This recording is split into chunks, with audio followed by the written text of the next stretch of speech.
আসসালামু আলাইকুম প্রিয় ফুটবল প্রেমী। চলতি বছরের শেষের দিকে অক্টোবর-নভেম্বরে বিশ্ব চ্যাম্পিয়ন আর্জেন্টিনার প্রীতি ম্যাচের প্রতিপক্ষ নিশ্চিত হওয়া গেছে। ফুটবল জাদুকর লিওনেল মেসিকে নিয়েই এশিয়া এবং আফ্রিকার ৩ দেশের সাথে মুখোমুখি হবে লিওনেল স্কালোনির আর্জেন্টিনা। এমন খবরই জানিয়েছে আর্জেন্টিনার শীর্ষ দৈনিক পত্রিকা উলে এবং স্পোর্টস টিভি চ্যানেল টিওআইসি স্পোর্টস। খবরে বলা হয়েছে, অক্টোবরের ফিফা উইন্ডোতে এশিয়ার দেশ চীন সফরে আসবে তারা, যেখানে 2টি ম্যাচ খেলবে, এবং নভেম্বরের মাসে আফ্রিকার দেশ অ্যাঙ্গোলায় স্বাগতিক দেশের মুখোমুখি হবে বিশ্ব ফুটবল র্যাঙ্কিং এর 1 নম্বর দল আর্জেন্টিনা। স্কালোনির শিষ্যরা সেখান থেকে উড়াল দেবে যেখানে তারা বিশ্বকাপ চ্যাম্পিয়ন হয়েছিল, সেই কাতারে। কনমেবল অঞ্চল থেকে 2026 বিশ্বকাপের মূল পর্বে সবার আগে জায়গা করে নিয়েছে টিম আর্জেন্টিনা। 5 ম্যাচ বাকি থাকতেই বিশ্বকাপের টিকিট পাওয়া দলটি রয়েছে বেশ ফুরফুরে মেজাজে।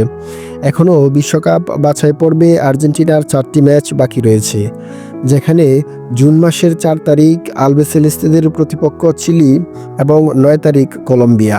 সেপ্টেম্বর উইন্ডোতে 9 তারিখ ভেনেজুয়েলা এবং 14 তারিখ সবশেষ ম্যাচে প্রতিপক্ষ ইকুয়েডর। আর্জেন্টিনার সূচি অনুযায়ী বিশ্বকাপ বাছাই পর্বের ম্যাচ শেষে আর কোনো ম্যাচ নেই, তাই শিরোপা ধরে রাখার মিশনের অংশ হিসেবে এই আয়োজন করেছে আফা প্রেসিডেন্ট ক্লদেও তাপিয়া। নিঃসন্দেহে এটি একটি ভালো উদ্যোগ এবং তাপিয়া প্রশংসার দাবিদার। অ্যাঙ্গোলা ফুটবল ফেডারেশন এর সভাপতি ফার্নান্দো আলভেজ সিমোয়েস চাইছেন আগামী 11ই নভেম্বর স্বাধীনতার 50 বর্ষপূর্তি উৎসব করবে অ্যাঙ্গোলা। তাই তিনি বিশ্ব চ্যাম্পিয়ন আর্জেন্টিনার সাথে প্রীতি ম্যাচ খেলে নিজেদের স্বাধীনতা দিবসটাকে আরও প্রাণবন্ত করতে। এর আগে 2006 সালে লিও মেসি অ্যাঙ্গোলার বিপক্ষে মাঠে নেমেছিলেন, যদিও সে ম্যাচটি ইতালিতে হয়েছিল। ম্যাক্সি রদ্রিগেজ আর জুয়ান পাবলো সরিন এর গোলে ম্যাচটিতে জয়লাভ করে আর্জেন্টিনা। সে ম্যাচে বর্তমান কোচ লিওনেল স্কালোনি এবং লিওনেল মেসি ছিলেন সতীর্থ। তবে এশিয়া সফরে কাতার এবং চীনের সাথে তৃতীয় দলটি এখনো চূড়ান্ত হয়নি, আলোচনার পর্যায়েই রয়েছে। সে দলটি যেই হোক না কেন, আর্জেন্টাইন ফ্যানরা যে তাদের প্রিয় দলের খেলা দেখতে পাবে, এটাই বিশেষ কিছু।